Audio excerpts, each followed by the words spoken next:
الحمد لله وكفى وسلام على عباده الذين اصطفى خصوصا على سيد الرسل وخاتم الأنبياء وعلى آله الأتقياء وعلى أصحابه الأسفياء ونشهد أن لا إله إلا الله ونشهد أن سيدنا ونبينا وشفيعنا محمد رسول الله صلى الله عليه وعلى آله وأصحابه وسلم. أما بعد فأعوذ بالله من الشيطان الرجيم. بسم الله الرحمن الرحيم. يا أيها الذين آمنوا اتقوا الله ولتنظر نفس ما قدمت لغد واتقوا الله إن الله خبير بما تعملون. ولا تكونوا كالذين نسوا الله فأنساهم أنفسهم أولئك هم الفاسقون. آمنت بالله صدق الله العظيم. اللهم صل وسلم وبارك على سيدنا محمد المجتبى وعلى آله وأصحابه أجمعين. السلام علينا وعلى عباد الله الصالحين. أما بعد.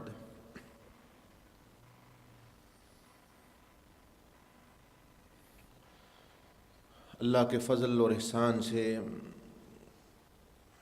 جس مسلمان نے بھی قرآن مجید کا ترجمہ یا سنا ہے تو قرآن مجید کا ایک بہت بڑا حصہ جو ہے وہ اللہ کے دوستوں، ولیوں اور انبیاء علیہم السلام اور صالحین کا ذکر کرتا ہے، اور قرآن مجید کا دوسرا حصہ اللہ کے دشمنوں اور اللہ جن لوگوں کو پسند نہیں فرماتا اور جو شیطان کے دوست ہیں وہ ان کی بات کرتا ہے۔ کس لیے یہ دونوں باتیں ہوتی ہیں؟ اس لیے کہ آپ کو پہچان ہو کہ اللہ کے دوست بننے میں کیا فائدہ ہے، اور شیطان کا دوست اور اللہ کی دشمنی اختیار کرنے میں بندے کو نقصان کیا ہے۔ تو قرآن مجید شروع ہوئی سے الف دیکھیں، سورۃ فاتحہ میں ہی اللہ پاک نے ان دونوں گروپوں کا ذکر کر دیا۔ سورۃ الفاتحہ کیونکہ قرآن مجید کا خلاصہ ہے، اس لیے اللہ پاک نے دیکھے ایک پہلے تو اپنے نیک بندوں کا ذکر کیا، صراط الذین انعمت علیہم، کہ وہ لوگ جن پر اللہ نے انعام کیا۔ اللہ فرما رہا ہے راستہ ان لوگوں کا مانگو، اس راستے پہ رہو۔ اور دوسرا فرمایا غیر المغضوب علیہم ولا الضالین، یعنی جو لوگ شیطان سے دوستی کر بیٹھے اور اللہ کے راستے سے گمراہ، ان کا ذکر ہے۔ تو اسی طرح پھر کیونکہ سورۃ فاتحہ جو ہے یہ ایک سوال ہے، اور الف لام میم سے لے کر سورۃ ناس تک یہ اس سوال کا جواب ہے۔ سورۃ فاتحہ میں اللہ پاک نے بندے کو یہ بتایا کہ تمہیں مانگنا کیا چاہیے، اور پھر آگے جو الف لام میم سے شروع ہو کے سورۃ بقرہ سے والناس تک یہ بتایا کہ وہ جو مانگا ہے وہ حاصل کیسے کرنا چاہیے۔ تو جو ہی بقرہ دیکھیں، یہ اس طرف ہے، اشارہ ہے جو صورت ہے قرآن مجید کی، وہ گائے ہو یا بیل ہو، وہ ایک کہانی ہے، ایک قصہ ہے قرآن مجید کا، لیکن بزرگوں نے یہ ارشاد فرمایا کہ بنیادی طور پر اس میں اس طرف اشارہ ہے کہ قربانی کی طرف۔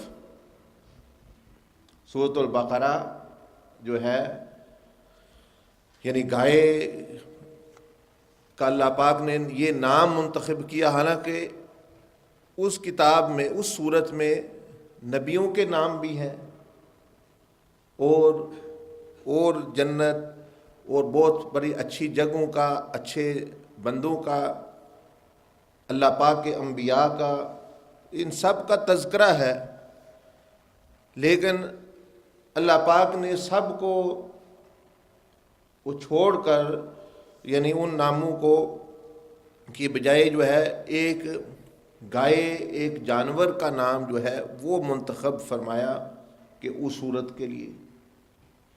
تو اس میں بزرگ علماء ربانیین نے یہ ارشاد فرمایا کہ یہ اشارہ اس طرف ہے کہ یہ قرآن یہ فائدہ اس کو دے گا کہ جو قربانی دے گا، یعنی گائے کی قربانی کا ذکر ہے اس صورت میں، سورۃ بقرہ کے نا دکھا ہوا۔ اب ہم آنکھیں بند کر کے اچھا جی اس کا نام بقرہ ہے، اس کا نام گائے ہے، اب آگے چلے گئے۔ اب سوال یہ بھی تو سوچیں بھئی اس میں حضرت موسیٰ علیہ السلام کا بھی نام ہے، حضرت عیسیٰ علیہ السلام کا بھی نام ہے، تو قرآن مجید کی کوئی صورت حضرت عیسیٰ علیہ السلام کے نام پر نہیں، حضرت موسیٰ علیہ السلام کے نام پر نہیں، لیکن جو ہے ان ہستیوں کا ذکر ہے، پھر جو ہے بہت ساری اچھی جگہوں کا ذکر ہے، اور دن رات اللہ پاک کے اسماء کا ذکر ہے، لیکن اللہ پاک نے نام چنا جو سورت کا، وہ سورت کا نام چنا بقرہ، گائے۔ تو اس کا کیا مقصد ہے، یہ کیا میسج، کیا پیغام دے رہے یہ چیز آپ کو؟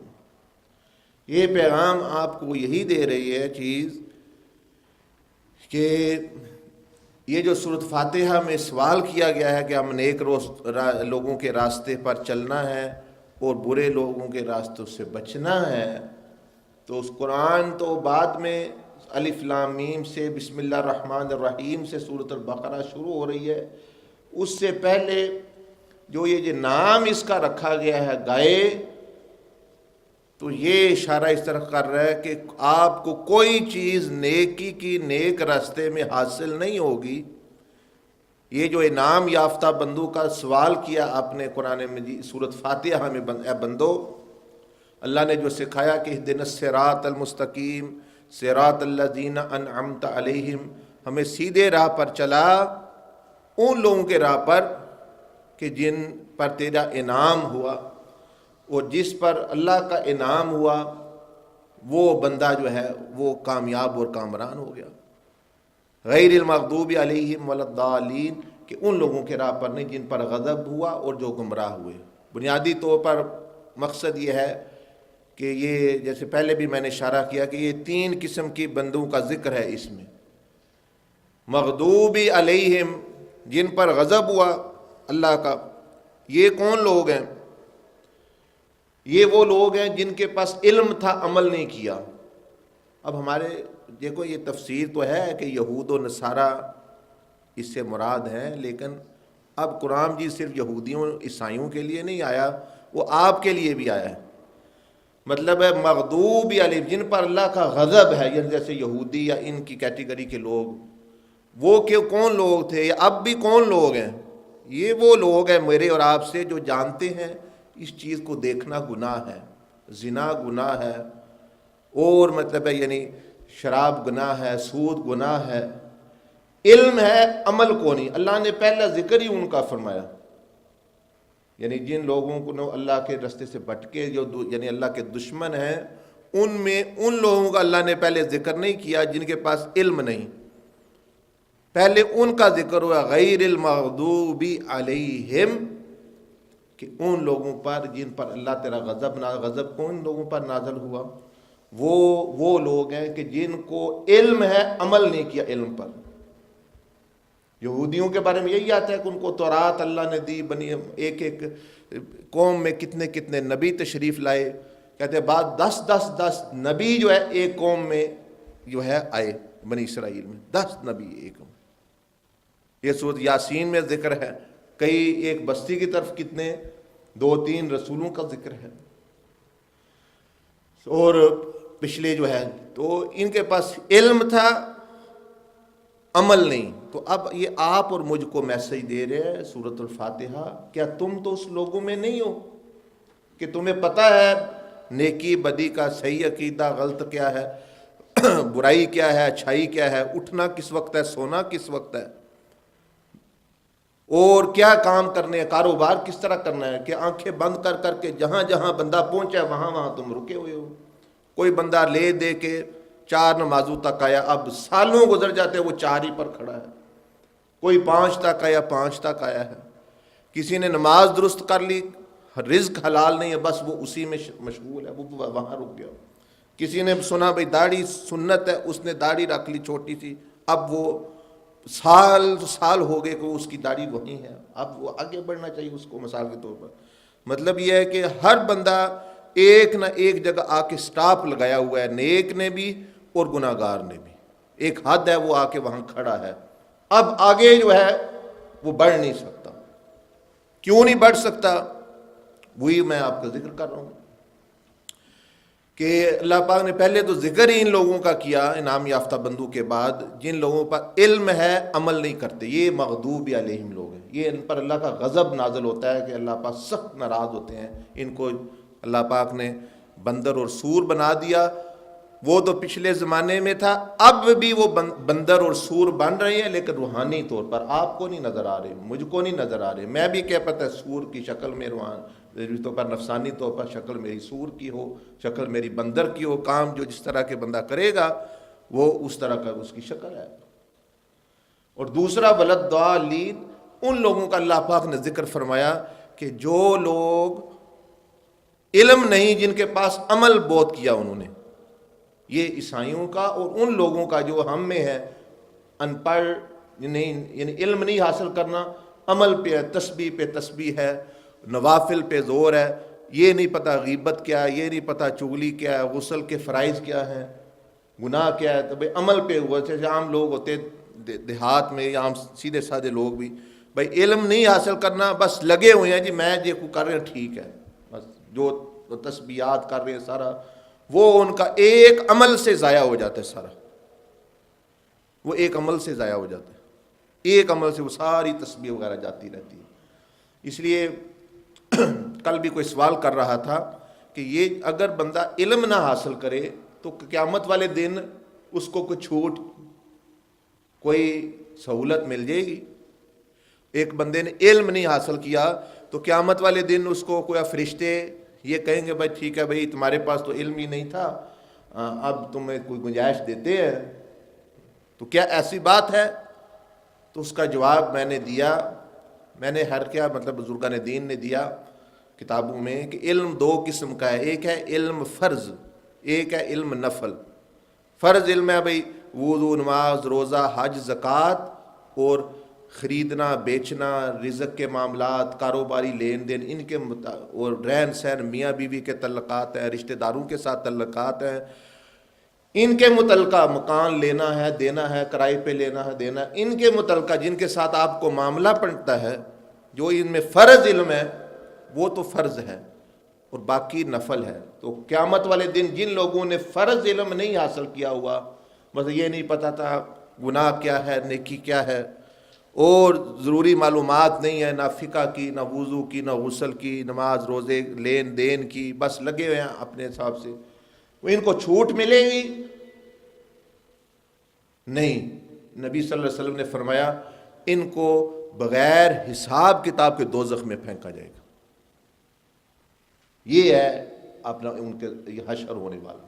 تو یہ لوگ مطمئن ہو کے بیٹھے ہیں نا، اچھا جی جنہوں نے پتہ ہے یہ زیادہ پکڑ ہوئے دی نہ دی، نہیں ان کی تو پکڑ زیادہ ہوگی کہ علم پر عمل کیوں نہیں کیا سزا ملے گی، اور ان کی پکڑ یہ پکڑ کیا ہوگی، ان کو کہا جائے تم سے حساب لے کے جب تمہیں علم ہی حاصل فرض نہیں کیا اٹھا کے پھینکو بھائی اس کو سیدھا جہنم میں، اس کا کوئی حساب کتاب نہیں۔ حساب کتاب تو اس کا ہوتا ہے بھائی کوئی لین دین چل رہا ہے بھائی یہ کیوں کیا، یہ کیا ہوا تم نے، یہ وغیرہ وغیرہ، تو ان کے پاس علم ہی نہیں ہے۔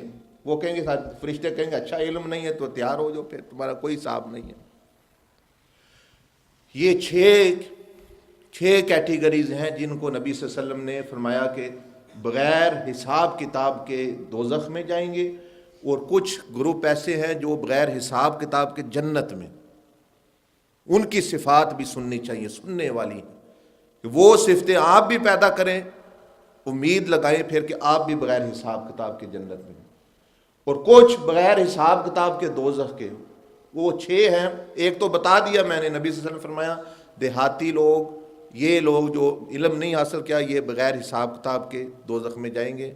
دوسرا فرمایا تاجر کاروباری لوگ، یہ جو تجارت میں خیانت کرتے ہیں، دھوکہ دہی کرتے ہیں، ان کا بھی حساب کتاب نہیں ہوگا، یہ بھی جو ہے وہ دوزخ میں جائیں کیونکہ علم ہی حاصل نہیں کیا۔ اور تجارت میں جس نے خیانت کی، جیسے بزرگوں نے فقہاء نے لکھا ہے کہ 2 پونڈ کے بدلے 700 مقبول نماز کا سودا ہونا ہے قیامت والے دن۔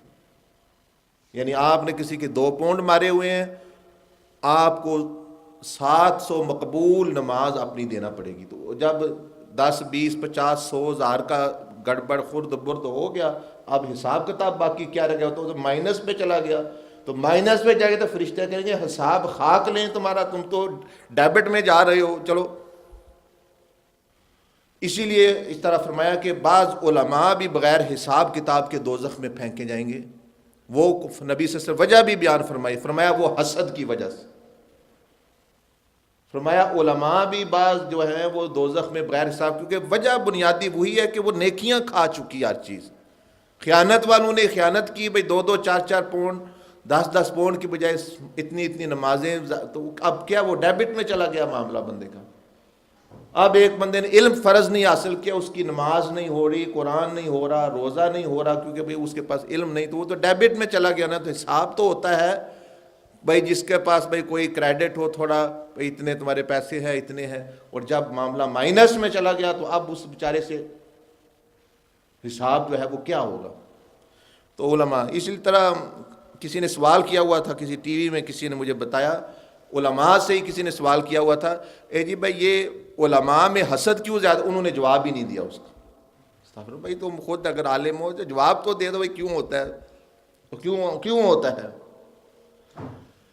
علم جو ہے اگر یہ عمل میں تبدیل نہ بندہ کرے، مجاہدے میں تبدیل نہ کرے، تو وہ تکبر اور حسد پیدا کرتا ہے۔ علم آیا عمل کے لیے، علم عمل کو بلاتا ہے، عمل آ جا، عمل آ جا، عمل نہ آئے تو پھر تکبر اور حسد خود آ کے اس کی جولی میں بیٹھ جاتے ہیں، کیونکہ وہ علم کو پھر پھونکے مارتے ہیں، اس کو پھونکے دے دے کہ بھئی تم تو بہت بڑے ہو، وہ بھی کچھ نہیں ہے، وہ بھی کچھ نہیں ہے، تم یہ ہو وہ ہو۔ تو علم عمل اور اخلاص کو سیدنا عبد القادر جیلانی رحمہ اللہ نے فرمایا، علم عمل اور اخلاص کو بلاتا ہے، عمل آ جا اخلاص آ جا۔ اگر آپ نے ان دونوں کو نہیں جگہ دی، وہ جگہ فل تو ہونی ہے، وہ جگہ پر تو ہونی ہے، پر تو کرنی کسی نہ کسی نے۔ وہ کون پر کرے گا؟ وہ یہ 2 صفتیں بری، تکبر اور حسد، یہ آ کے بیٹھ جائے گا اس میں۔ تو آپ ایسے عالم کو دیکھیں گے جو عمل نہیں کر رہا، اس میں تکبر اور حسد جو ہے وہ ہو، کیونکہ علم جو ہے وہ تو عمل اور اخلاص کو بلاتا ہے، تو جب وہ نہیں آئے گا تو وہ آئے گا۔ تو بات آپ سے کر رہا تھا کہ بھی اللہ پاک نے ذکر فرمایا کہ یہ لوگ، پہلے تو ان لوگوں میں مت بنو جن کے پاس علم ہے عمل نہیں ہے، یہ بھی لوگ ناکام ہوں گے۔ غیر المغضوب علیہم جن کو کہا، ولضالین وہ لوگ ہیں عمل ہے علم نہیں، عمل ہے علم نہیں۔ صراط الذین انعمت علیہم، یہ وہ لوگ ہیں نام یافتہ کہ علم بھی ہے، عمل بھی ہے، اخلاص بھی ہے، تینوں چیزیں ان میں ہیں، تو وہ لوگ جو ہے وہ کامیاب۔ اب میں نے بتایا آپ کو کہ سورۃ الفاتحہ میں سوال قائم ہوا کہ اللہ پاک ان لوگوں کے راستے پہ چلا جن کے پاس علم بھی ہے، عمل بھی ہے اور نیت بھی، اخلاص بھی ہے۔ ان لوگوں سے بچا کہ جن کے پاس عمل ہے، علم نہیں، اور اگر علم ہے تو عمل نہیں، یعنی علم ہے ایسے لوگوں میں مت بنے۔ بھئی علم آپ کے پاس بہت سارے لوگ، میں تو جانتا ہوں جی، مجھے کیا بتا رہے ہو جی، منو پہلے ہی پتہ ہے۔ بھئی پہلے پتہ نال کچھ نہیں ہوندا، پہلا تو شیطان نو سارے نوں زیادہ پتہ ہے۔ اللہ پاک نے ان لوگوں کا رد کیا غیر المغضوبی، کہ یہ نہیں مجھے پہلے پتہ ہے، بتاؤ عمل میں ہے بات کہ نہیں، اس کی بات کرو۔ آپ کو یہ گناہ ہے، بھئی یہ نہیں، اے منو پہلے ہی پتہ ہے، اگر تو واقعی بچ رہے ہو پھر تو ٹھیک ہے جی، میں بچ رہا ہوں الحمدللہ۔ اگر بچ رہے ہو تو دوسروں کو بچاؤ، پھر بھی بیٹھنے کی گنجائش نہیں۔ تو اگر خود ہی بچ نہیں، یہ کہنا میرے پاس علم ہے، قیامت والے دن بھی یہی کہنا، یا فرشتے کہیں گے نماز نہیں، بھئی نماز کیوں نہیں پڑھی؟ اے مجھے پتا تھا جی پڑھنا ہے۔ اچھا سود کیوں کھایا ہے؟ اے مجھے پتا تھا گناہ ہے۔ اچھا یہ غیبت کیوں کہ مجھے پتا ہے غیبت جو ہے گناہ ہے۔ تو اس کہنے سے جان تو نہیں چھوٹے گی۔ وہ تو شیخ عبد القادر جیلانی رحمہ اللہ نے فرمایا کہ جو علم جس کے پاس نہیں وہ عمل نہ کرے، اس پر ایک دفعہ افسوس ہے، اور جس کے پاس علم ہے پھر عمل نہیں کر رہا، اس پر 10 دفعہ افسوس کہ بھئی تمہیں تو پتہ ہی تھا لیکن پھر بھی تم نے اپنی اتنی۔ تو اگر آپ انعام یافتہ بندوں میں بننا چاہتے ہیں کہ بھئی جو اللہ پاک نے انعمت علیہم میں ذکر کیے، علم والے، عمل والے، اخلاص والے، اور ان سے بچنا چاہتے ہیں جن کے پاس علم ہے عمل نہیں کر رہے، مغضوب علیہم، اور جن کے پاس عمل ہے ولضالین، علم کوئی نہیں، جیسے عیسائی لوگ بھئی یہ مجاہدہ بہت کرتے، یعنی محنت مشقت، لیکن علم نہیں۔ تو آگے اللہ پر اگر ان لوگوں میں سے بننا چاہتے ہو تو سورت کون سی شروع ہو رہی ہے جی؟ سورت فاتحہ کے بعد قرآن مجید کی۔ میں نے آپ کو بتایا کہ قرآن مجید کی پہلی سورت ہے سورت فاتحہ کے بعد سورت بقرہ۔ یہ نہ کسی نبی کے نام پر ہے، نہ اللہ کے نام پر ہے، نہ کسی فرشتے کے نام پر ہے، نہ جنت کے نام پر ہے، نہ جبریل کے نام پر ہے، نہ میکائیل، وہ گائے کے نام سے شروع ہو رہی ہے پہلی سورت، سورت البقرہ۔ یعنی گائے بیل جو بھی ہے، کئی بہرحال ایک گائے ہے، اس کا ایک قصہ ہے۔ اس کے ساتھ اللہ نے کیوں شروع کیا اس سورت کو، نام یہ منتخب کیا؟ ٹائٹل تو دیکھیں نا، اس سورت میں اللہ کا نام بھی ہے، اللہ کے کتنے اچھے نام، سارے ہی اچھے نام، بہت سارے وہ نام ہوتا۔ وہی سورت کا نام ہے سورت، مثال دیتے ہوتا سورت رحیم، رحمان بھی ہے، سورت رحیم اس کا نام شروع ہو رہا ہے، یا سورت اول، اللہ کا نام ہے اول، کچھ بھی نہیں، پھر کسی فرشتے کا، کسی ولی کا، کسی نبی کا نام نہیں ہے، تو اللہ پاک نے نام اس کا رکھا سورت البقرہ، گائے۔ کیوں؟ یہ مجھے اور آپ کو میسج دینے کے، اگر ان انعام یافتہ بندوں میں بننا چاہتے ہو اور ان بے عملوں سے اور بے علم جو عمل کر ان سے بچنا چاہتے ہو، اگر ان میں داخل ہونا چاہتے ہو تو پہلی چیز جو تمہیں کرنا پڑے گی، گائے کی طرح اپنے آپ کو قربان کرنا پڑے گا، اپنے نفس کی قربانی کرنی پڑے گی۔ قربانی نہیں دو گے تو یہ قرآن تمہیں فائدہ نہیں دے سکتا۔ یہودیوں نے قرآن سنا، پتہ بھی ہے، اللہ پر فرمایا الذین آتیناہم الکتاب یعرفونہ کما یعرفون ابناءہم، کہ یہ اتنا جانتے ہیں، نبی صلی اللہ علیہ وسلم کی معرفت رکھتے ہیں کہ یہ اللہ کے نبی ہیں جس طرح اپنے بیٹوں کو جانتے ہیں، اللہ پاک نے فرمایا، یعنی اتنا، لیکن قربانی دینے کے لیے تیار نہیں، وہ چھوڑنے کے لیے تیار نہیں۔ اپنے جو مولوی اس وقت کے وہ بنے تھے نا، یہودی اور عیسائی، جو علماء تھے، یعنی وہ مانتے نہیں، کسی کو ماننا نہیں ہے، حسد آیا۔ ابو جہل اور یہ لوگ مکہ والے بھی اسی وجہ سے مانے، یہ اپنی وہ جو سیٹ ہے، چودراہٹ، اور وہ جو ایک لیڈرشپ ہے، اس کی قربانی دینے کے لیے تیار نہیں۔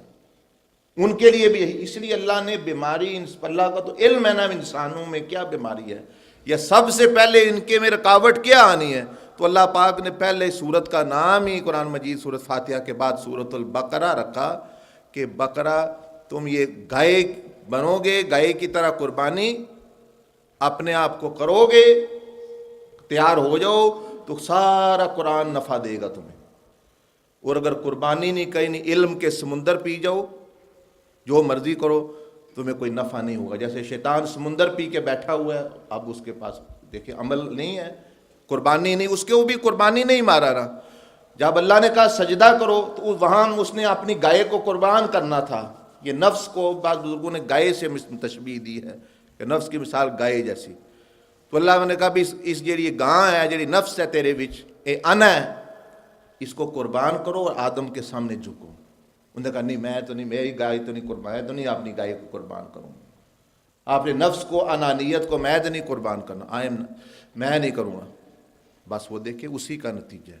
تو یہ نقطہ یاد رکھے, جو بندہ قرآن مجید سے اگر کوئی آپ فائدہ یا نیکی کی بات سے یا حدیث سے آپ فائدہ, سب سے پہلی بات یہ ذہن میں ڈال لیں, اگر آپ قربانی وہ گائے کی قربانی کی طرح آپ تیار ہے اپنے آپ کو قربان کرنے. قربانی کا مطلب جب تکلیف ہوتی ہے, خواہش کر رہی ہے نفس, دل کر رہے کام کرنے کو, لیکن بندہ اپنے آپ کو بچاتا ہے بڑا مشکل سے, اور اپنی خواہش ذبح کرنا پڑتی ہے, نیکی کرنی ہے, اس کے لیے بھی جو ہے بہت ساری خواہشات قربان کرنا پڑتی ہیں.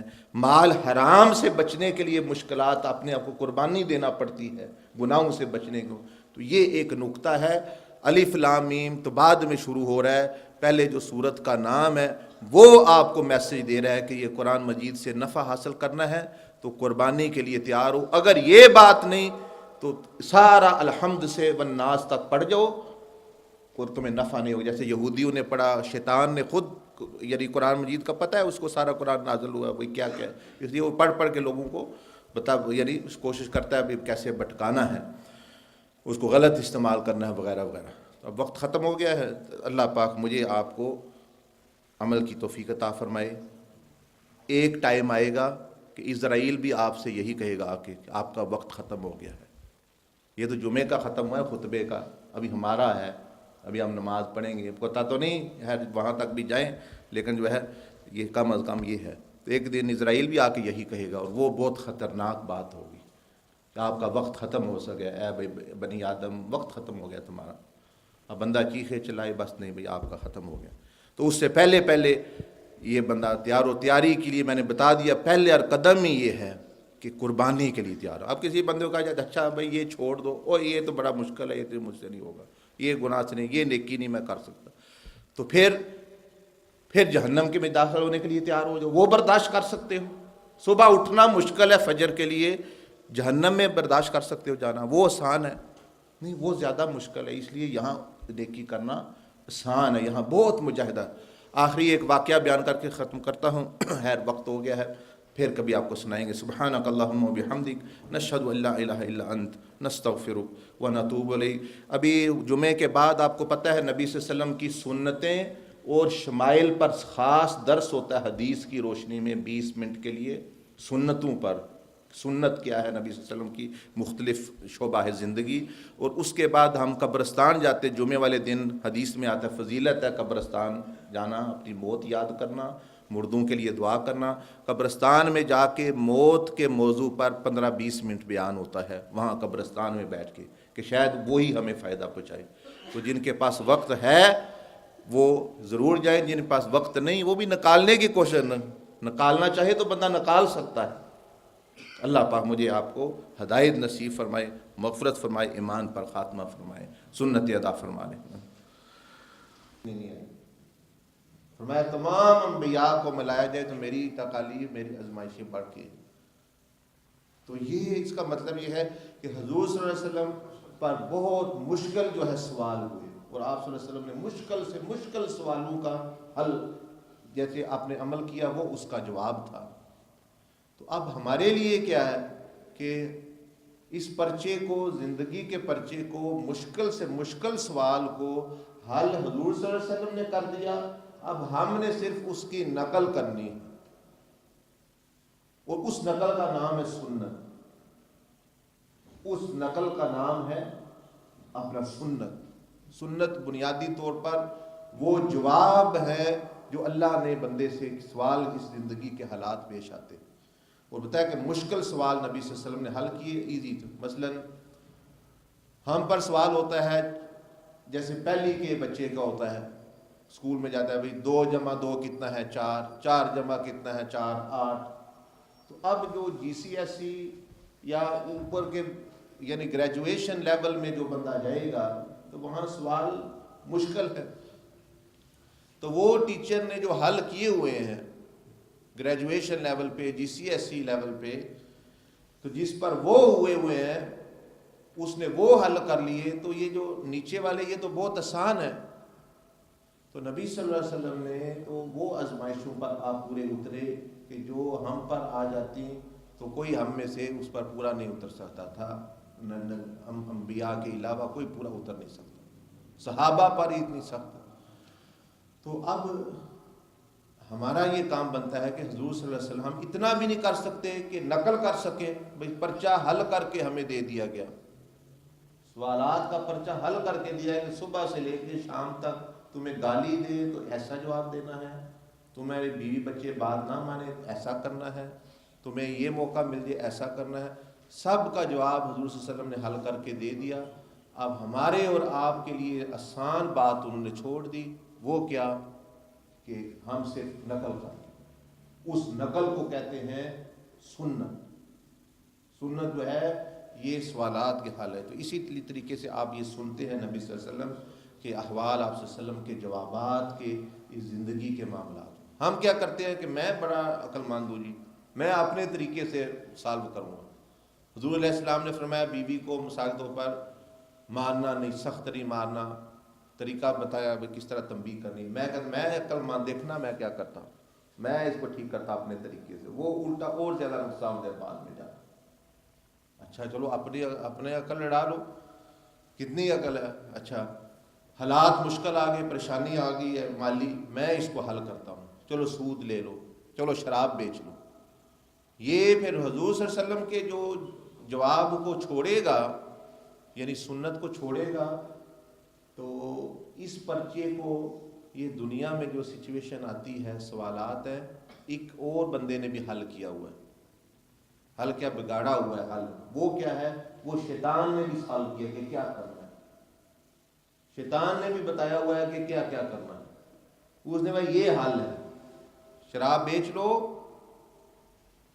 یہ مل جائے گا تمہیں، یہ اس کے حل ہے، پر جلدی معاملہ حل ہو جائے گا. کمپرومائز کر لو. آپ دنیا کے دیکھو 14ویں صدی ہے، آپ داڑھی نہیں رکھ سکتے، تم پردہ نہیں کر سکتے، یہ ہو گیا وہ ہو گیا. یہ اس کا حل ہے، یہ اس نے حل دیا ہوا ہے، اور ایک رسول اللہ صلی اللہ علیہ وسلم کا حل ہے. تو شیطان کے حل میں جلد فائدہ ہے اور ہمیشہ کا نقصان. نبی صلی اللہ علیہ وسلم نے جو حل دیا وہ تھوڑی سی تکلیف ہو سکتا ہے آپ کو آج، لیکن ہمیشہ کا فائدہ. تو اسی کے متعلق آپ سنتے ہیں ہر جمعے. آج بھی آپ کو کچھ آپ صلی اللہ علیہ وسلم کے شمائل اور مختلف. حضرت حذیفہ رضی اللہ تعالیٰ فرماتے ہیں کہ ایک مرتبہ آپ صلی اللہ علیہ وسلم کھڑے ہوئے. یہ تب ہوتا تھا کہ جب کوئی ضروری بات کرنی ہوتی تھی مسجد نبوی، کہ بلایا جاتا لوگوں کو، امپورٹنٹ بات. حضور علیہ السلام کھڑے ہوئے اور آپ علیہ السلام نے فرمایا لوگوں کو قریب آ جاؤ، کم کلوزر. لوگ قریب آ گئے. فرمایا یہ جبریل ہیں رب العالمین کے قاصد. آپ نے اشارہ کیا کہ یہ جبریل. کسی کو نظر نہیں آ رہے، حضور صلی اللہ علیہ وسلم کو نظر آ رہے.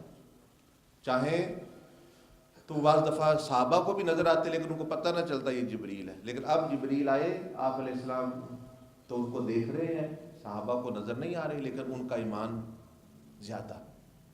حضور صلی اللہ علیہ وسلم کے قول پر زیادہ ایمان ہے اپنی آنکھوں سے. فرمایا یہ جبریل ہے علیہ السلام، حاضر ہیں اور وہ وحی لے کے آئے ہیں. یہ وحی کون سی ہے؟ اس سے یہ پتہ چلا ایک قرآن وحی ہے اور ایک حضور صلی اللہ علیہ وسلم کی حدیث بھی وحی ہوتی ہے. وہ وحی جو ہے جس کو کہتے ہیں غیر مطلوع، یعنی تلاوت نہیں کی جاتی قرآن کی وحی، اس لیے حدیث جو ہے یہ بھی وحی ہوتی. لیکن یہ وحی تلاوت نہیں کی جاتی. یہ اللہ کا کلام نہیں ہوتا، نبی صلی اللہ علیہ وسلم کا کلام ہوتا ہے، لیکن اس کا مفہوم وہ حضور صلی اللہ علیہ وسلم ادا فرما رہے ہوتے ہیں. تو جبریل علیہ السلام آئے، فرمایا کہ یہ وحی لے کر آئے ہیں اور کہہ رہے ہیں کہ اللہ کی طرف سے کہ کسی جان کو موت نہیں آ سکتی جب تک کہ وہ اپنا رزق پورا نہ کر لے. اب یہ کیوں اکٹھا کر کے امپورٹنٹ مسئلہ؟ اس لیے کہ اسی میں ہم پکڑے جاتے ہیں. اچھا یہ سائن کر دو، تمہارا وقتی طور پر مسئلہ حل ہو جائے گا. زیادہ لوگ اسی میں پکڑے جاتے ہیں رزق کے معاملے میں. اسی لیے قیامت کے دیکھیں ہزاروں سوال ہیں، لیکن وہ 5 سوالوں میں اس کو سمرائز کیا گیا ہے. 5 سوال قیامت والے دن، اس میں سے 2 رزق کے بارے میں. لہٰذا نے سارے سوالوں کو چھوڑ کر 5 سوال بنائے، ٹائٹل ہیں ان کے بڑے بڑے. ان میں سے 2 قیامت کے سوال رزق کے بارے میں ہے کہ کہاں سے، کس ذریعے سے رزق کمایا، اور کہاں اور کس ذریعے سے رزق کہاں خرچ کی. تو یہ بہت امپورٹنٹ، مطلب اسی میں لوگ اور ہم لوگ زیادہ فیل ہوتے ہیں. شیطان کا بڑا یہ ہتھیار ہے. تو اللہ پاک نے جبریل علیہ السلام کو بھیجا کہ ان کو بتاؤ جا کے امت محمدی صلی اللہ علیہ وسلم کو، حضور صلی اللہ علیہ وسلم کے ذریعے، کہ میں اللہ رب العالمین کہہ رہا ہوں کہ کسی جان کو موت نہیں آ جب تک وہ اپنا رزق کو پورا نہ کر لے. تو پھر کیا کرتا ہے انسان؟ فرمایا اگر دیر ہو جائے تو اللہ سے خوف کرو اور تلاش رزق میں سنجیدگی اختیار کرو، حلال طریقہ اختیار کرو، صبر کرو. یعنی یہ بتایا کہ بعض دفعہ کیوں بندہ غلط رستے پہ جاتا ہے کہ اس وقت مسئلہ نہیں حل ہو رہا ہوتا، مجھے تو حل نہیں ہوتا ہو رہا نظر آ رہا. تو فرمایا کہ دیر ہوگی، اگر دیر ہو جائے تو یہ کرو، رزق کی تاخیر تمہیں خدا کی نافرمانی پھر گناہ پر آمادہ نہ کرے. رزق کا تاخیر ہو جانا، مشکل آ جانا. صحابہ نے بھی پتھر باندھے. میں نے کہا انہوں نے تو پتھر باندھے پیٹوں پر، ہم نے ویسے اتنے پیٹ کھا کھا کے بڑھائے ہوئے، لگتا ہے پتھر ڈالے ہوئے اندر. استغفر اللہ العظیم. اور حدیث بھی سنائی تھی آپ کو کہ نبی صلی اللہ علیہ وسلم نے فرمایا کہ انبیاء کا یہ طریقہ ہے کہ آدھا پیٹ کھاؤ، آدھا پیٹ کھاؤ، اور جو زیادہ کھانا ہو تو تیسرا حصہ بس خالی، پھر بھی خالی رہو. تیسرا حصہ کھانے کا، تیسرا پینے کا، بس وزن آتا. اور وہ بھی حضرت عمر کا بھی قول سنایا تھا آپ کو کہ ان کے پاس جو بندہ آیا، سانس پھولا ہوا ہے، پیٹ بڑا ہوا ہے، آپ نے فرمایا یہ کیا تم نے اپنی شکل بنائی ہوئی ہے؟ وہ کہنے لگا امیر المومنین یہ اللہ کی نعمت ہے. اور میں اللہ کی نعمت نہیں، یہ اللہ کا عذاب ہے تم کا. تم نے سنت کی خلاف ورزی کر کے اور یہ الٹی چربی چڑھائی ہوئی ہے، اور پھر کہتے ہو اللہ کی نعمت ہے. آپ نے درہ بھی ایک لگایا اس پر، میں بھی اللہ کا عذاب ہے، درست کرو. آپ ویسے بھی منع کرتے تھے عام لوگوں کو بھی گوشت زیادہ نہ کھایا کرو، یہ کہ آپ کی تعلیمات میں سے ہے. بہرحال جبریل علیہ السلام نے فرمایا کہ اللہ پاک یہ فرما رہے ہیں کہ کہیں رزق کا ڈیلے ہو جانا تمہیں گناہ اور اللہ کی نافرمانی پر آمادہ نہ کرے. کیوں کہ اللہ کے پاس جو ہے اسے اللہ کی اطاعت کے ساتھ ہی حاصل کیا جا سکتا ہے. زبردستی اللہ کی نافرمانی کر کے تم کیسے رزق بڑھ جائے گا بندے کا؟ اللہ کو ناراض کر کے رزق بڑھ جائے گا تو پھر بندہ لے لے زبردستی اللہ سے. وہ جبریل ہے کون ہے جو زبردستی اللہ سے رزق زیادہ لے گا؟ تو اللہ اطاعت سے جو دے رہا ہے آپ کو، فرما برداری سے جو دے رہا ہے، تو تم اللہ کی نافرمانی سے اس کو حاصل کرنا چاہتے ہو. تو کیوں تم یہ سمجھ چکے ہو یا تمہارے ذہن میں کہ تم اللہ کی نافرمانی کر کے رزق حاصل کر لو گے، یعنی اللہ سے آگے بڑھ کے، نعوذ باللہ. وہ تو یہ مطلب یہ ہے کہ طیب معاش میں اگر معاش حاصل نہ ہو تو اسباب معیشت کے حاصل نہ ہونے کی وجہ سے تنگی ہو تو پریشان ہو کر خلاف شریعت راستہ نہ اختیار کرے. کسی ناجائز کسب یا کسب میں ناجائز امور کو اختیار نہ کرے کہ دنیا میں برکتی، پریشانی اور آخرت میں وبال جان بنے گا. تو یہ تو رزق کے متعلق آپ نے سن لیا.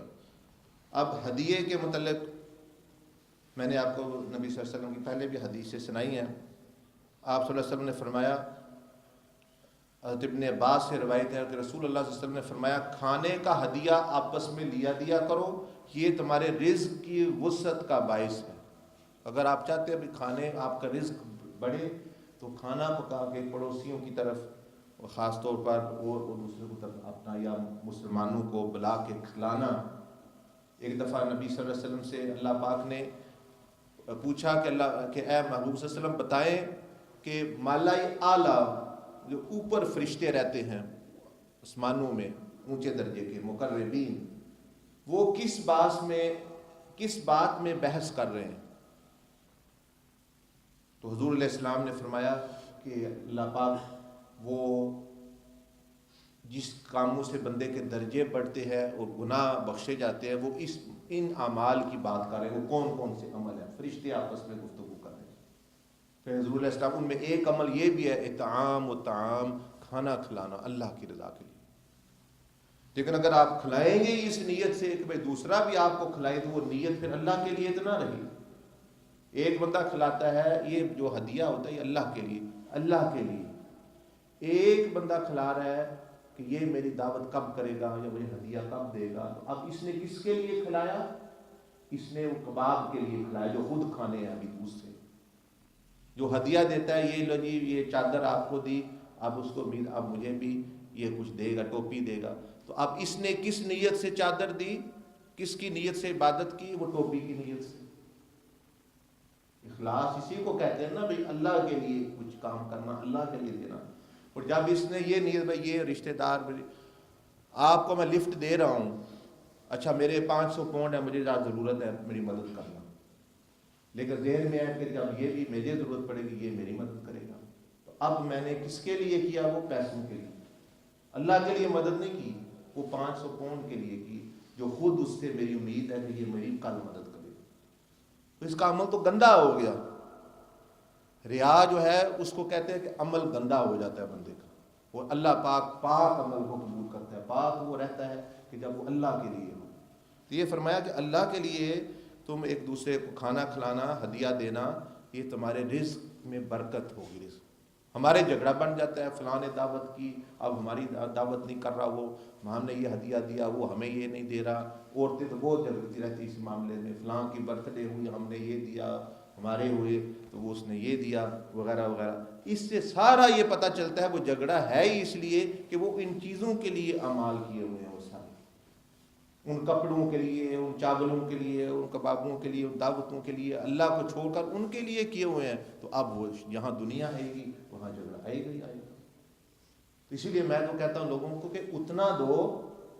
پہلے تو بڑا اپنا سخی بنو ہی نہ کہ بھئی 100 پاؤنڈ دے رہے ہو، 500 1000 پاؤنڈ. اگر کل بیٹھ کے رونا ہے کہ میں ہاں یار اس نے کیا کر دیا. کئی لوگ ہیں ایسے پاکستان میں نا، وہ سلامی اور وغیرہ وغیرہ دیتے ہیں، ایسے ٹرے میں نوٹ رکھے ہوتے ہیں. اچھا مطلب ایک دو ہے 10 روپے 100 روپے کے نوٹ ہے، 1000 کے. اچھا یہ پورا ٹرے بھرا لوگوں کو دکھانے کے لیے. اچھا آپ دے رہے ہیں، نیت جو بھی ہے آپ کی اس نے لے لی ہے، پھر دوسروں کہتے ہیں وہ دیکھو جی کتنا کمینہ بندہ ہے، میں نے ٹرے میں نوٹ رکھے ہیں وہ سارے ہی رکھ لیے. بھئی آپ ایک ڈرامہ کر رہے تھے، تو اتنے رکھو جتنا بعد میں رونا نہ پڑے وہ لے لے.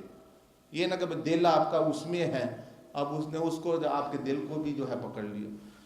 تو ضرور اتنا دو کہ نہ بھی دے آپ کو کوئی پرواہ نہ ہوئی. نہیں تو دو ہی نہ، کوئی اس میں زبردستی تو ہے ہی نہیں. انبیاء کا طریقہ آپ نے دیکھا، وہ کئی دفعہ انہوں نے کھجوریں ہدیہ دیے. صحابہ نے نبی صلی اللہ علیہ وسلم کو کھجوریں ہدیہ دیے. مطلب ہے کہ چھوٹی چھوٹی چیزیں دے، لیکن ان میں اخلاص ہوتا ہے. بعد انہیں لکڑیاں کاٹ کے پھر خدمت میں پیش کی، لیکن ان کی قدر ہوتی. دودھ کا پیالہ دیا، ہمارا پہلے یہ دینا ہے، پھر اس کی ڈیکوریشن کرانی ہے، سارا کچھ وہ سارا کچھ ہے، لیکن اللہ اخلاص اس میں نہیں، تو یہ پھر برکت نہیں. لیکن اگر آپ دیں گے اللہ کے لیے تو برکت ہوگی. تو رسول پاک صلی اللہ علیہ وسلم نے فرمایا ہدیہ دیا کرو اللہ کے لیے. مطلب یہ محبت کو بڑھاتا ہے، سینے کے کینہ کو دور کرتا ہے. اور ہمارے ہدیے جو ہیں وہ سینے کے کینے کا ذریعہ بنتے ہیں. دوسرے دو لوگ ٹھیک ٹھاک ہے، جو ہی ہدیے کا لین دین شروع ہوا بس کینہ سینے میں آ گیا، اس لیے کہ وہ اللہ کے لیے نہیں رہا. تو اخلاص تو اس میں خیال رکھیں. اور یعنی ہدیہ کے بارے میں اب ایک بہت اہم مسئلہ سن لیں. نبی صلی اللہ علیہ وسلم حدیث میں آتا ہے قرض کے بارے میں. اب یہ غور سے سنیں کیونکہ اس کو غلط سمجھیں گے تو پھر سمجھ نہیں آئے گی صحیح. پہلے تو یہ سن لیں کہ حضرت عبداللہ بن جہش فرماتے ہیں کہ ہم لوگ مسجد اس کے صحن میں بیٹھے تھے جہاں نماز جنازہ رکھا ہوا تھا. مسجد نبوی کا معاملہ ہے کہ حضور علیہ السلام کی مسجد میں جنازہ رکھا ہوا ہے. صحن میں، مسجد میں نہیں جنازہ ہوتا تھا، صحن میں رکھا ہوا تھا پڑھانے کے لیے. باہر جگہ بنی ہوئی تھی بالکل مسجد کے ساتھ، جہاں اب وہ قدمین شریفان والی جگہ ہے، جہاں وہ چھوٹی سی بلڈنگ بنی ہوئی ہے. یہ نبی صلی اللہ علیہ وسلم کے زمانے میں یہ جنازے گاہ ہوتی تھی، وہ جنازہ پڑھایا جاتا تھا. جہاں سے اب روضہ شریف نظر آتا ہے نا، وہ سفید فرش والا حصہ، وہ جنازہ گاہ ہوتی تھی. تو جنازہ رہتا ہے، آپ صلی اللہ علیہ وسلم ہمارے درمیان تشریف فرما تھے۔ آپ دیکھیں کتنا اہم موقع ہے، امت سے کتنی محبت نبی صلی اللہ علیہ وسلم کو جنازہ رکھا ہوا ہے، آپ صلی اللہ علیہ وسلم تشریف فرمایا، جو بھی بندے نے کیا اچھا یا برا، جب مر جائے پھر بندہ دل چاہتا ہے کہ اس کو بندہ اب اس کی جو ہے کر سکتا ہے مدد کرے۔ آپ صلی اللہ علیہ وسلم آسمان کی جانب نگاہ لگائی ہوئی، آپ نے اٹھائی، آپ صلی اللہ علیہ وسلم نے آسمان کی طرف دیکھا ایسے، پھر اپنی نگاہ کو پست فرما لیا، پھر آپ نے اپنی نگاہ ایسے نیچے کر لی اور اپنا ہاتھ پیشانی پہ رکھ لیا۔ آپ اندازہ لگائیں اس حالت کا کیا مطلب ہے، ایسے دیکھا پھر نیچے کیا اور اپنا ہاتھ پیشانی پہ رکھ لیا، یہ پریشانی والی بات ہے۔ فرمایا سبحان اللہ سبحان اللہ، کس قدر سخت عذاب نازل ہو رہا ہے۔ آپ صلی اللہ علیہ وسلم فرمایا بھائی نبی جس کو دیکھ کے پریشان ہوئے، آپ نے آسمان کی طرف دیکھا، نیچے دیکھا اور آسمان سے ہاتھ رکھ لیا پیشانی پر۔ ایک دن رات ہم لوگ خاموش رہے، کہتے ہیں صحابہ کرام کہتے ہیں کہ ہم خاموش ہو گئے ڈر کے خوف سے کہ بھائی اب کیا عذاب آنے والا ہے۔ حضور علیہ السلام ایک دن اور رات کہتے ہم بولے نہیں، ہم لوگوں نے خیر کے علاوہ اور کچھ نہیں محسوس کیا، یہاں تک کہ صبح ہو گئی۔ صبح ہو گئی کہتے ہیں، حضرت عبداللہ کہتے ہیں کہ ہم نے آپ صلی اللہ علیہ وسلم سے پوچھا کہ وہ عذاب کس کے متعلق تھا۔ اب دیکھیں نا صحابہ کا ادب، وہ ڈر رہے ہیں، ہمارے لوگ منہ پٹ باتیں کریں دین کے متعلق بھی، ہر پتہ ہے نہیں پتہ بس اپنے کر رہے ہیں، تو سوچ سمجھ کے بات بھی کرنی چاہیے۔ کہتے بھائی صبح ہوئی تو حضرت عبداللہ رضی اللہ تعالیٰ عنہ نے پوچھا کہ یا رسول اللہ صلی اللہ علیہ وسلم وہ عذاب کس کے متعلق تھا؟ آپ نے فرمایا جس کے قبضہ میں میری جان ہے، آدمی شہید ہو جائے، بندہ شہید ہو جائے پھر زندہ ہو، یعنی ایک زندگی پھر زندہ ہو جائے، پھر راہ خدا میں شہید ہو جائے، پھر شہید ہو جائے، یعنی دوبارہ دو زندگیاں ملے، پھر زندہ ہو، تیسری مرتبہ اس کو اس دنیاوی زندگی دی گئی، اور پھر شہید ہو جائے اور اس پر قرضہ ہو تو اس وقت تک جنت میں داخل نہ ہو۔ فرمایا اس پر قرضہ ہو تو اس وقت تک وہ جنت میں داخل نہیں ہو سکتا، 3 دفعہ وہ زندگی آ کے شہید ہو۔ تو اس لیے کتنا بھی ثواب ہو لیکن وہی اس معاملے کو وہ کور نہیں کرے گا، یعنی قرض کو۔ اور اس لیے دیکھیں آپ علیہ السلام نے اس میت کے بارے میں کچھ نہیں فرمایا کہ اس میت کے بارے میں مسئلہ بتایا، صرف کہ بھائی یہ کیا ہو رہا ہے، دیکھا تو عذاب آ رہا ہے۔ اور آپ علیہ السلام کی سنت تھی، آپ جنازہ پڑھایا کرتے تھے جو بھی آتا، لیکن جس پر قرض ہوتا اس کا جنازہ آپ صلی اللہ علیہ وسلم نہیں پڑھایا۔ اچھا یہ تو ایک مسئلہ آپ نے سن لیا۔ اب ایک حدیث سن لیں کہ کچھ لوگ ایسے ہیں کہ جن کا قرض، 3 لوگ ایسے ہیں کہ جن کا قرض اللہ پاک اپنے ذمے لے لیتے ہیں، میں ادا کروں۔ قرض کا تو مسئلہ سن لیا آپ نے ویسے، لیکن 3 قسمیں بندوں کی ایسی ہیں، 3 لوگ ایسے ہیں کہ ان کا قرض اللہ پاک کہتے ہیں وہ مر بھی جائیں اللہ پاک کہتے ہیں میرے ذمے ہے، میں اپنے پاس سے ادا کروں قیامت والے دن۔ وہ کون ہے؟ وہ سنیں، حضرت عبداللہ بن عمر عبداللہ بن عمر بن العاص رضی اللہ عنہما فرماتے ہیں رسول پاک صلی اللہ علیہ وسلم نے فرمایا 3 شخص ہیں جس نے قرض لیا اور پھر انتقال کر گیا اور ادا نہ کر سکا، اللہ پاک اس کا قرض آخرت میں ادا کرے گا۔ اس لیے میں آپ سے کہتا رہتا ہوں کہ حدیث سن کے تو جمپ نہیں کرنا چاہیے، مجھے پتہ چل گیا اب سب پر فتویٰ لگا دیا، جس پر قرض ہے اس کی بخشش نہیں ہو سکتی، یہ ہو سکتا۔ اب وہ تو آپ نے ایک حدیث سنی، اور یہ دوسری حدیث میں 3 لوگوں کی استثناء بیان ہے کہ 3 لوگ اس سے ایگزمپٹ ہیں۔ اس لیے کہتے ہیں کہ علماء کے پیچھے چلو اور ائمہ کے پیچھے چلو، اور جو علماء باعمل ہیں اہل سنت والجماعت کے جو 12 13 1400 سال میں، بھائی ان کے فقہاء امام ابو حنیفہ کی پیروی کے، ان کے سامنے ساری احادیث اور یہ مجموعہ ہوتا ہے تو وہ مسئلہ بتاتے فقہ۔ ہمارے لوگ ہیں اچھا جی میں حدیث کی کتاب ہے میرے پاس، اچھا قرض معاف نہیں ہوگا، قرض معاف نہیں ہوگا، سب پر فتویٰ لگا دیا اور یہ حدیث علم ہی نہیں۔ اچھا یہ تو میں نے پڑھی نہیں تھی، تو آپ پر گناہ ہو گیا نا پھر، اس لیے کہ آپ نے بغیر علم کے، اس لیے کہتے ہیں بھائی ایک حدیث پڑھ کے کبھی فیصلہ نہ کر لو دوسروں کے بارے میں، خاص طور پر اگر علماء بزرگوں کے اقوال کتابوں میں دیکھو، یا بزرگوں کا جو علماء متقی لوگ ہیں ان کا عمل دیکھو، تو آپ ججمنٹ نہ کرو، سمجھو کہ تمہیں سمجھ نہیں آئی، کوئی نہ کوئی بات ہے۔ تو یہ فرمایا کہ 3 شخص ہیں جس نے قرض لیا پھر مر گئے، اللہ ان کا اپنے ذمے لے لیا۔ ایک وہ شخص جو جہاد میں گیا اور اس کا کپڑا پھٹ گیا، پرانا ہو گیا، بس اس نے اپنا سطر ڈھانپنے کے لیے قرض لیا اور مر گیا، ادا نہ کر سکا۔ دیکھیں یہ شہید ہی ہے، لیکن جو ہے، یا شہید ہو گیا لیکن اس کا جو ہے اللہ، لیکن کیا مطلب یہ ہے کہ بہت ضرورت کا اس نے لیا قرض، جہاد میں گیا، اللہ کے راہ میں گیا، ضرورت پڑ گئی، صرف اپنے کھانا پینا زندہ رہنے کے لیے، یا کپڑا اس نے قرض لیا بالکل ضرورت کے تحت، اور مر گیا، تو اللہ پاک اس کا ادا کرے، کیوں؟ وہ اللہ کے راستے میں۔ ایک وہ شخص کہ اس کے پاس کسی مسلمان کا انتقال ہو رہا تھا اور اس کے پاس کفن کے انتظام کا پیسہ نہ تھا، اور نہ کوئی کپڑا تھا جس کا وہ کفن بنا کر چھپا سکے، اور مر گیا، ادا نہ کر سکا۔ ایک شخص وہ کہ کسی مسلمان کا انتقال ہو رہا تھا، تو آپ کے پاس اس کو مثال تو یہاں باڈی آ جاتی ہے ایک، اب وہ اس کو دفن نہیں کر رہے ہیں، وہ کہتے ہیں اب یہ پیسے ہوں گے تو دفن کریں گے، آپ کے پاس بھی پیسے نہیں ہیں، لیکن آپ کہتے ہیں اب یہ مسلمان کا آ گیا ہے، جسم آ گیا ہے، اب اس کو دفن کرنا ہے، یہاں تو یہ 1000-1200 کون مانگ رہے ہیں، تو آپ کسی سے قرض لے کر یا اپنے پیسے نہیں قرض لے کر اس کو دفن کر دیتے ہیں، اس کا کفنانے دفنانے کا انتظام۔ لیکن آپ کو جو غریب بندے ہیں، آپ کو اتنی توفیق ہی نہیں ہوئی، زندگی بھر کوشش تو کرتے رہے لیکن وہ قرض ادا کر سکے، وہ جو 1500 پاؤنڈ ہے آپ کو ملے ہی نہیں، قرض تو آپ نے لیا، دینا تو ہے آپ نے، لیکن آپ کوشش کرتے رہے لیکن بنے نہیں، تو اب اس بندے کا قرض بھی اللہ قیامت والے دن ادا کرے گا۔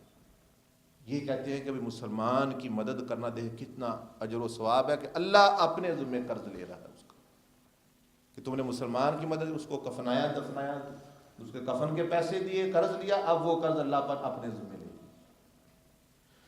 اور تیسرا فرمایا ایک شخص جس سے زنا سے بچنے کے لیے نکاح کیا اور مر گیا اور مہر نہ ادا کر سکا، وہ خرچ نہ کا، وہ ادا، اس کے پاس مال کی گنجائش نہیں تھی۔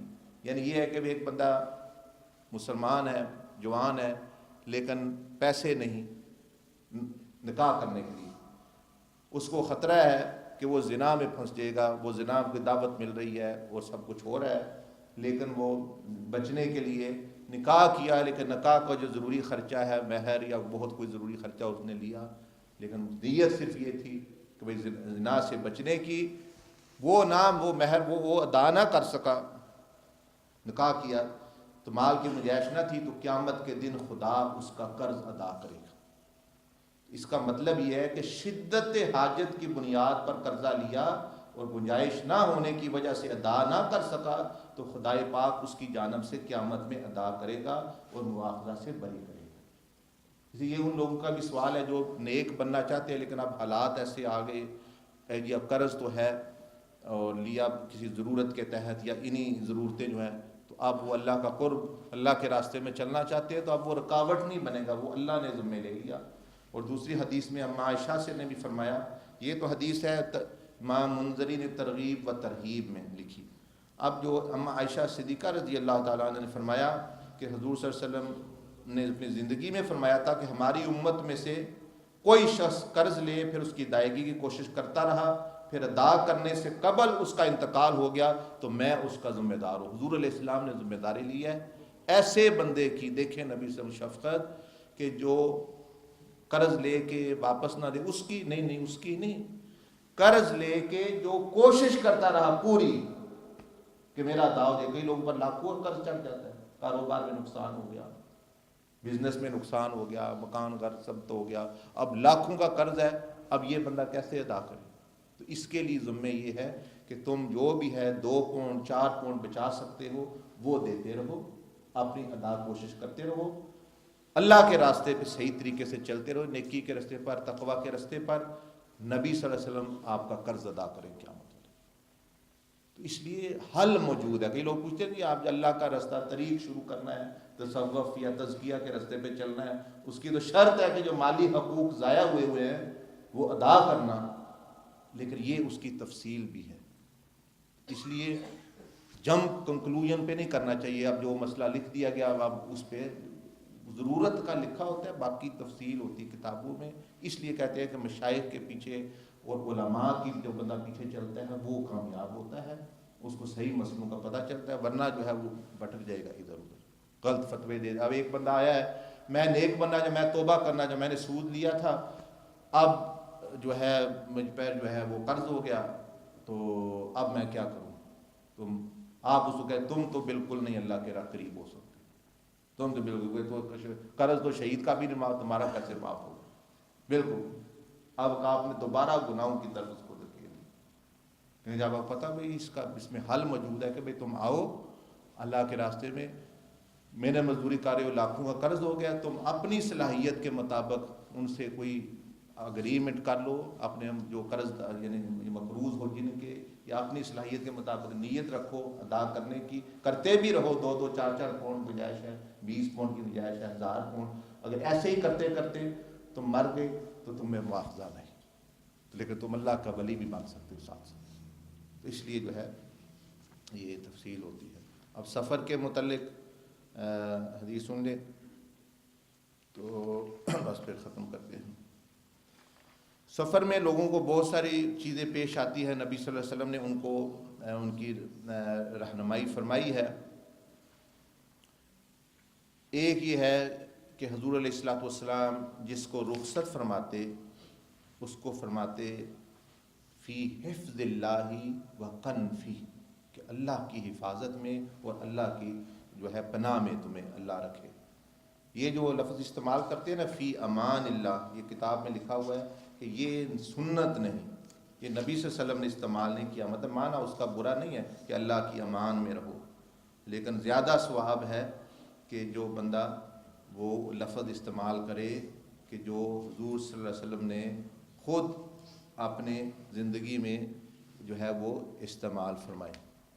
تو وہ کیا ہے جی؟ بالکل یعنی آسان لفظ، فی حفظ اللہ و کنفی، کاف نون فا اور ہا، کنفی، فی حفظ اللہ و کنفی، یعنی اللہ کی حفاظت میں اور اللہ کی پناہ میں۔ تو یہ لفظ یاد، جب کسی کو رخصت ہو فی امان اللہ، وہ ایک لغوی وہ جس طرح عرب لوگ بھی مثال کے طور پر بہت سارے وہ کہہ دیتے ہیں بھائی اہلاً و سہلاً، یا مطلب ہے صباح الخیر یعنی گڈ مارننگ، یہ انہوں نے ان کی نقل کر کے بنائے ہوئے ہیں کئی لفظ جو ہے وہ یعنی مسنون نہیں۔ تو کسی کو بندہ جا رہا ہے، کسی کو الوداع کہہ رہے ہیں آپ، تو اس کو یہ کہیں فی حفظ اللہ، حفظ حفاظت کو کہتے ہیں، اللہ اللہ فی حفظ، بھائی تمہیں اللہ کی حفاظت میں دے رہا ہوں، وقن فی، اور اللہ کی پناہ میں اور اللہ کی امان میں اسے دے رہا ہوں، تو یہ زیادہ بہتر ہے۔ اس طرح جو بندہ باہر نکلتا ہے، دیکھیں ایک شیطان نسات خود بندے کے، اور ایک جو ہے باہر سے شیطان مل جاتے ہیں بندے کو، اس کے کام میں برکت اٹھ جاتی ہے، سب کچھ ہو جاتا ہے۔ لیکن یہ جو دعا پڑھ لے، جو مسنون دعا ہے نبی صلی اللہ علیہ وسلم جو تعلیم کی، جو ہی بایاں قدم باہر رکھیں، بسم اللہ توکلت علی اللہ لا حول ولا قوۃ الا باللہ، تو فرشتہ کہتا ہے کہ وقیتا، تم بچا لیے گئے شیطان سے۔ شیطان اس کے ساتھ جو ہوتا ہے وہ ہٹ جاتا ہے، رستے والے بھی ہٹ جاتے ہیں۔ اب یہ بندہ جائے گا شیطان کے بغیر جائے گا، جہاں جہاں سفر کرتا رہے گا، آپ نے کام کیا ہوا ہے، اور اس کی مدد کی جائے گی فرشتے سے، کتنی بڑی، ورنہ وہ بھی شیطان آپ کے ساتھ ساتھ چلتے ہیں، اور پھر کئی بار جھگڑا، یہ فسادات۔ تو سنت کی اتباع میں قولی ہو عملی ہو، وہ بہت بڑی جو ہے یعنی اپنا فضیلت ہے۔ اب جمعے والے دن درود و سلام پڑھنے کی بھی فضیلت ہے، 2-3 مرتبہ درود و سلام پڑھ لیں، پھر دعا کر کے قبرستان جو ہے چلتے ہیں، توجہ کر لیں، حضور علیہ السلام کی بارگاہ میں عطیہ پیش کرتے ہیں۔ جمعے والے دن برکت یہ ہے کہ اسی وقت نبی صلی اللہ علیہ وسلم کی بارگاہ میں درود شریف پیش ہوتا ہے۔ دوسرے جو ہے وہ کئی بار ڈیلے ہو گیا، فرشتے لے کے جا رہے ہیں اپنی ترتیب سے، لیکن اس دن کا یہ ہے کہ جو ہی آپ نے پڑھا، اس دن کی فضیلت ہے جمعے والے دن کی، کہ اسی وقت ملائکہ جو ہے وہ آپ صلی اللہ علیہ وسلم بارگاہ میں پیش فرماتے ہیں. استغفر اللہ.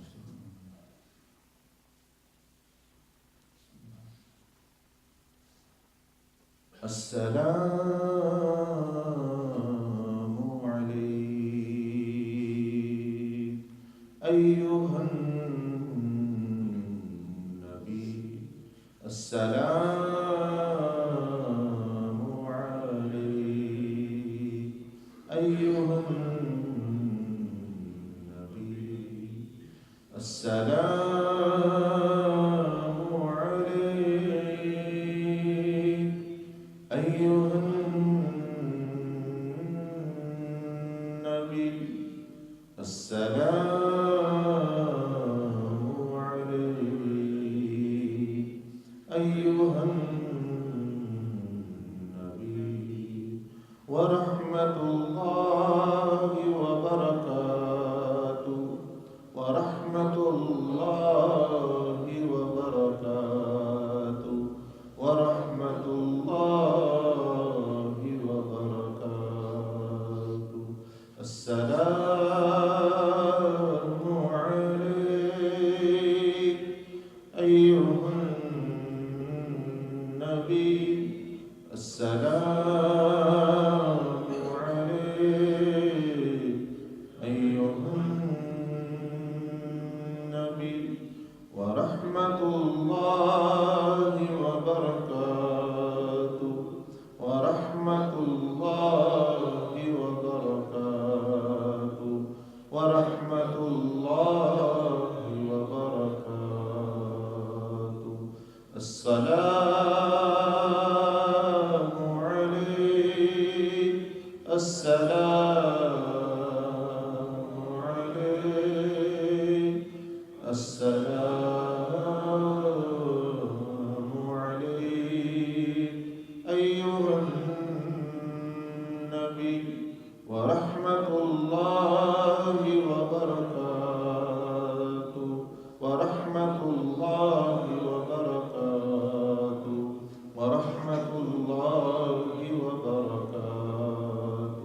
السلام علینا وعلی عباد اللہ الصالحین.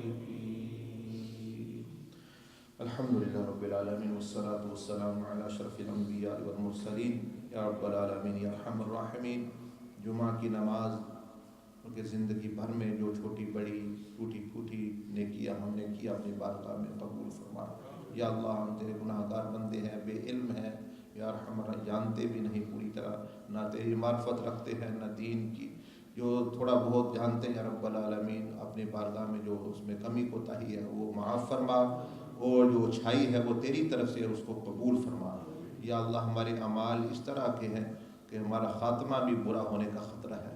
یا اللہ ایمان پر خاتمہ فرمانا، نبی صلی اللہ علیہ وسلم کی سنت پر اور محبت پر ایمان پر ہمارا خاتمہ ہو. یا ارحم الراحمین ہمارے جائز معاملات میں اور جائز خواہشات اور جائز تمنا پوری فرما. تو ہی ہمارا رب ہے. یا اللہ تیرے علاوہ کس سے مانگے؟ جوتے سے تسمے سے لے کر یا رب جنت الفردوس تک ہر نعمت اسی سے طلب کرتے ہیں. تو مانگنے کو پسند فرماتا ہے یا رب العالمین. ہم محتاج ہیں. یا دنیا آخرت کی بھلائیاں ہمیں عطا فرما. دنیا آخرت کے شرور سے ہمیں یا اللہ پناہ عطا فرما. نبی صلی اللہ علیہ وسلم کی ساری امت کی بشمول ہمارے یا اللہ مغفرت فرما، بخشش فرما. ہمارے والدین خیش وکار رشتہ داروں کی بھی، تمام جنات اور انسانوں جو مسلمان ہیں جو وفات پا چکے ایمان پر ان کی بخشش فرما، جو زندہ ہیں ان کی بھی بخشش فرما.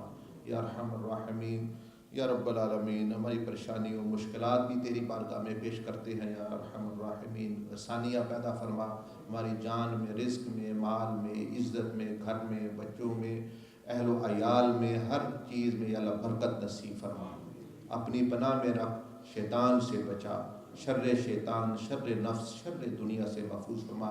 حضور علیہ السلام کے دین اور سنت پر عمل اور اس کو دوسروں تک پہنچانے کی توفیق عطا فرما، اور اسی راستے میں موت عطا فرما. وصلی اللہ علی النبی الامی وعلی آلہ وصحبہ وسلم تسلیما. آمین برحمتک یا ارحم الراحمین. ابھی قبرستان چلیں گے انشاءاللہ تھوڑی دیر کے لیے. استغفر اللہ استغفر اللہ.